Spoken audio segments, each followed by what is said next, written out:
படத்தில் வர மாதிரி என் லைஃப் இப்படி நேரேட் பண்ணுவேன்னு நான் எதிர்பார்க்கல. ஆனால் என்ன பண்ணுறது, அந்த மாதிரி சுச்சுவேஷனில் மாட்டிக்கிட்டேன்.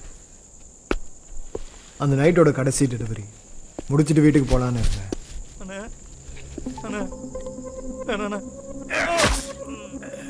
அப்போ நான் ஒரு கொலையை பார்த்தேன்.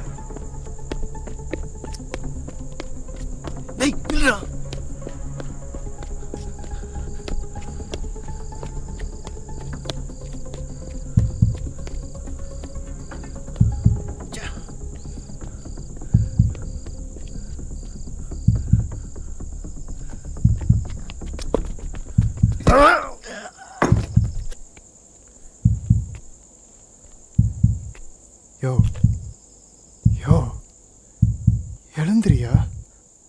சின்ன வயசுல அந்த ரத்தம் பார்த்தாலே பயந்துருவேன்.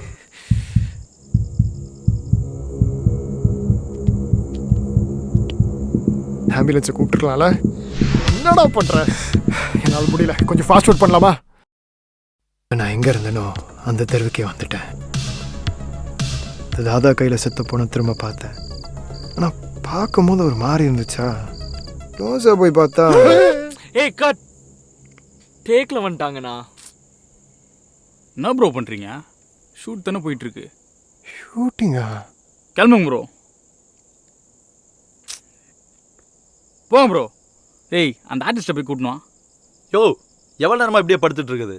என்னமோ ஷார்ட் ஃபிலிம் காம்படிஷன் சொல்லிட்டு என் உயிரை வாங்குற. சார் போலீஸ் பெர்மிஷன் இல்லாமல் ஷூட் பண்ணுறோம் சார், கொஞ்சம் அட்ஜஸ்ட் பண்ணிங்க சார். பேசாம இவங்க 2 பேரையும் போட்டுடலாமா? சரி வாய் மூடு.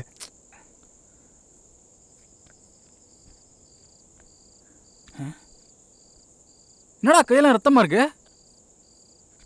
அண்ணா ஒரு ஆர்டிஸ்ட் ஷூட்டிங் அப்போ ஆக்சிடென்ட்ல செத்துட்டாருன்னு கேள்விப்பட்டேன். ஆனால் இந்த மாதிரி சாவு, கடவுளே பாவங்க. அவரு நைட் ஃபுல்லாக ஷூட்டு, அந்த பசியில் என் பின்னாடி ஃபாலோ பண்ணிட்டு வந்தார். செத்துட்டாரா? என்னடா சொல்கிற? முதல்ல சரண்டர் ஆகிடலான்னு நினச்சேன். ஏற்கனவே ஒரு கொலையை பண்ணிட்டோம்ல, எஸ்கேப் பண்ணுறது அவ்வளோ கஷ்டமாக தெரியல.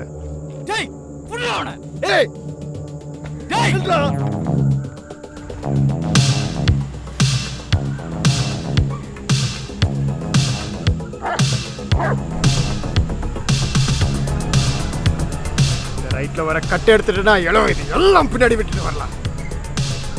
அந்த முகத்தை இனிமேல் என் வாழ்க்கையில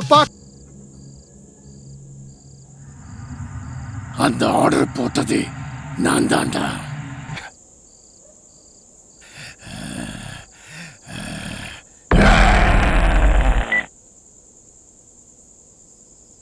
சே என்னடா படம் எடுத்து வச்சிருக்கானுங்க?